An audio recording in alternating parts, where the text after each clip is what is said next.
Godda seat से दीपिका पांडे सिंह का ticket cut गया। दीपिका सिंह पांडे के नाम की घोषणा हो गई।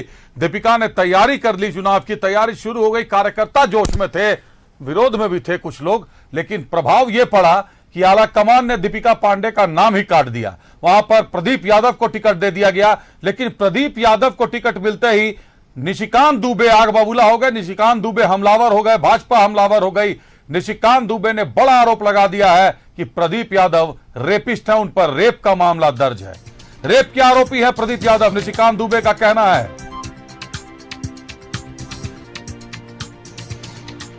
गोड्डा से टिकट मिलने पर बीजेपी सांसद निशिकांत दुबे का हमला।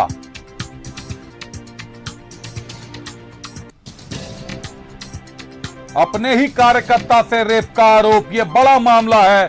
अपने ही कार्यकर्ता से रेप का आरोप है। महिलाओं का सम्मान नहीं करते प्रदीप, और एक महिला का टिकट भी कट गया प्रदीप यादव के चलते।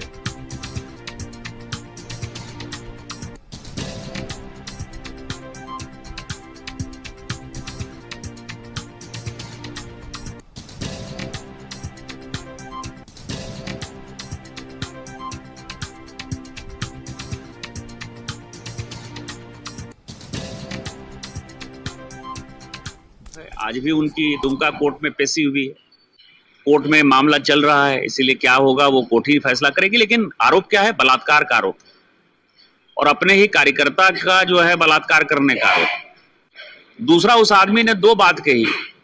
जब पिछली बार चुनाव में वोट मांगने के लिए वो जनता के पास जा रहे थे, तो वो कह रहे थे कि ये मेरा आखिरी चुनाव, कि यदि सीटी दिख जाएगा तो मैं राजनीति से संन्यास ले लूंगा।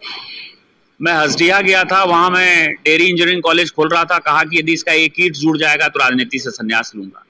तो जो आदमी पल पल पर झूठ बोलता हो, महिलाओं का मान सम्मान नहीं हो, आप उसके खिलाफ क्या प्रचार करेंगे? प्रतिद्वंदी को कभी कमजोर नहीं समझना चाहिए, यह भूल होगी। वो 3 बार से है, भारतीय जनता पार्टी के सांसद हैं। मैं किसी को कमजोर नहीं आंकता, लेकिन उनको कमजोर और बलवान आंकने से नहीं होता है। हम अपनी खेती करेंगे। आपने निशिकांत दुबे को भी सुना, आपने प्रदीप यादव जी को भी सुना, लेकिन रेप के आरोपी हैं। अपने ही पार्टी की महिला के साथ रेप कर दिया था प्रदीप यादव ने, जैसा आरोप है, दुबे जी जैसा कह रहे हैं। और उसके बाद प्रदीप यादव के चलते एक महिला का टिकट काट दिया गया, दीपिका पांडे का टिकट काट दिया गया, जो कि कांग्रेस की मजबूत महिला है, कद्दावर महिला है, काफी सशक्त है। यह अलग बात है कि उन पर भी आरोप लग गया था, ऑडियो कुछ वायरल किया था भाजपा ने, लेकिन दीपिका पांडे सिंह काफी सशक्त रही हैं, काफी एक्टिव रहती हैं अपने क्षेत्र में। उनका टिकट काटकर प्रदीप यादव को दे दिया गया।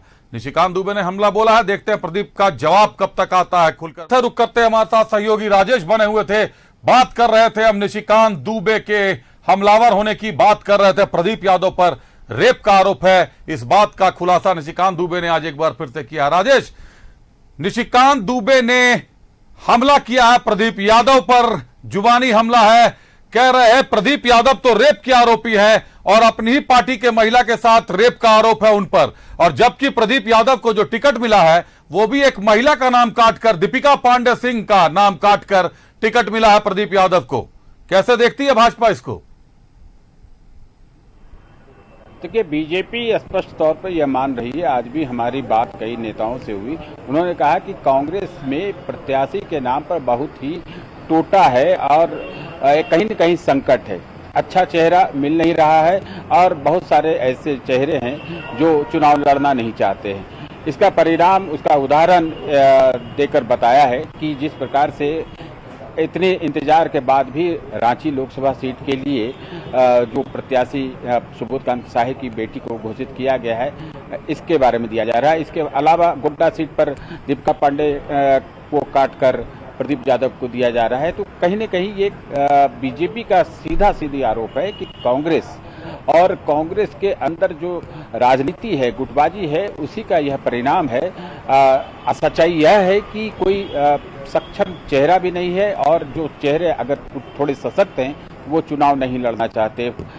दीपिका पांडे को बहुत उम्मीद थी, वो बहुत पहले से ही लगी हुई थी, वो गोड्डा लोकसभा सीट से चुनाव लड़ना चाहती थी। संयोग से देखिए कि उन्हें टिकट मिल भी गया। पहले राउंड में जब यहाँ पर 16 तारीख को प्रत्याशी के नाम की घोषणा हुई बहुत खुश थी, लेकिन उनकी खुशी ज़्यादा दिनों तक नहीं टिक रह सकी। उनके पार्टी के अंदर ही विरोध इतने होने लगे कि उनकी जमीन कमजोर पड़ने लगी और अंततः परिणाम यह निकला कि उन्हें अपने टिकट से हाथ धोना पड़ा और यह टिकट प्रदीप यादव के खाते में चला गया। अब जहां निशिकांत और प्रदीप यादव की बात करें तो ये पुराने इन लोगों के बीच राजनीतिक प्रतिद्वंदिता चली आ रही है और जो आरोप प्रदीप यादव पर लगे हैं और वो तो खैर कोर्ट तय करेगा कि इसका क्या होगा, लेकिन आरोप तो आरोप होते हैं और राजनीतिक क्षेत्र में कोई अगर प्रत्याशी के ऊपर इस तरह के आरोप लगते तो बड़े संगीन आरोप माने जाते हैं। भले ये अलग बात है कि कोर्ट का क्या आदेश आता है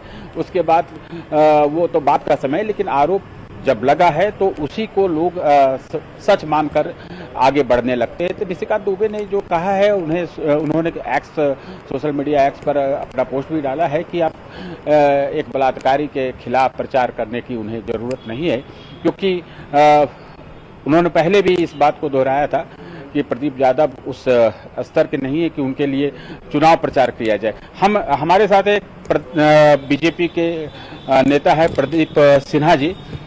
बात प्रदीप यादव जी की है कि क्या आप देख रहे हैं, किस प्रकार से इस चीजों को देख रहे हैं कि जो निशिकांत दुबे ने आरोप लगाया है? देखिए, निशिकांत दुबे ने कोई अनर्गल आरोप नहीं लगाया है। जो मुकदमे उनके खिलाफ हुए थे और जो बलात्कार का आरोप लगा था वो उन्हीं की पार्टी की महिला सदस्य थी, उन्होंने ही आरोप लगाया था। तो कहीं ना कहीं जो एक महिला सम्मान की बात की जाती है कि महिलाओं को पर्याप्त सम्मान मिलना चाहिए, कांग्रेस पार्टी में उसका घोर अभाव दिखता है। क्योंकि जो आरोपी हो उसके खिलाफ आप साधारण कह सकते हैं कि जनता में भी आक्रोश रहा हो, न्यायालय तक मामला चला गया, उसके बावजूद भी कांग्रेस पार्टी ऐसे लोगों पर भरोसा कर सकती है, ये हास्यास्पद लगता है। आपको यह भी देखना होगा कि दीपिका सिंह का टिकट काट कर, एक महिला का टिकट काट कर ये दिया गया है। क्या है कांग्रेस के विद इन पार्टी क्या है? देखिए, जिस तरह से दीपिका सिंह पांडे का नाम आने के बाद पार्टी के अंदर के ही कुछ लोगों ने दबाव बनाया, उनके खिलाफ विरोध प्रदर्शन और बाकी चीजें की गई। तो मैं समझता हूं कि अब राजेश, प्रदीप जी से पूछिए, निशिकांत दुबे पर भी कई आरोप लगे हैं, जमीन हड़पने के आरोप है, कई तरह के गंभीर आरोप लगे हैं।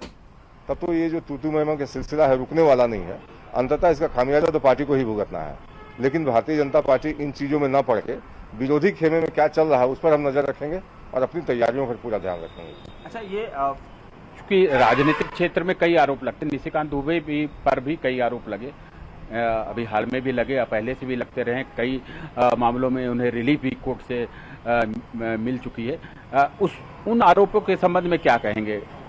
ठीक है, बहुत संगीन नहीं, लेकिन कहीं न कहीं जमीन हड़पने का इस तरह के कुछ मामले आए हैं। देखिए, उन पर 40 से ज्यादा केसेस किए गए पिछले 4 सालों में, और किस तरह से मधुपुर का उपचुनाव आपको याद होगा, वहां के जो चुनाव अधिकारी थे उन्होंने बिल्कुल इरादतन उनके खिलाफ साजिश के तहत मुकदमा कराया।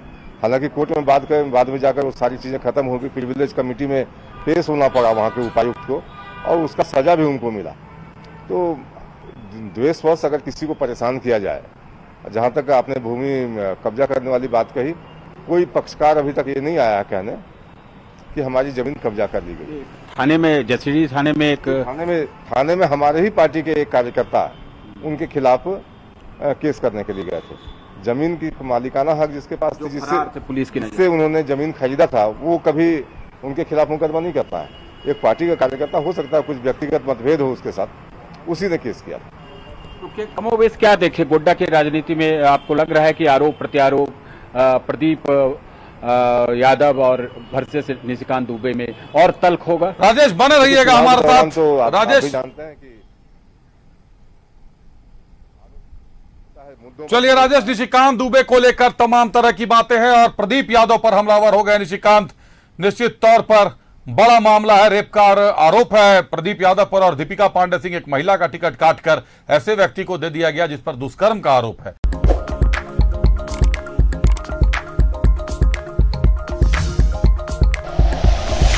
Like and share videos, subscribe करें हमारा चैनल और प्रेस करें बेल आइकॉन। News 11 भारत, सच है तो दिखेगा।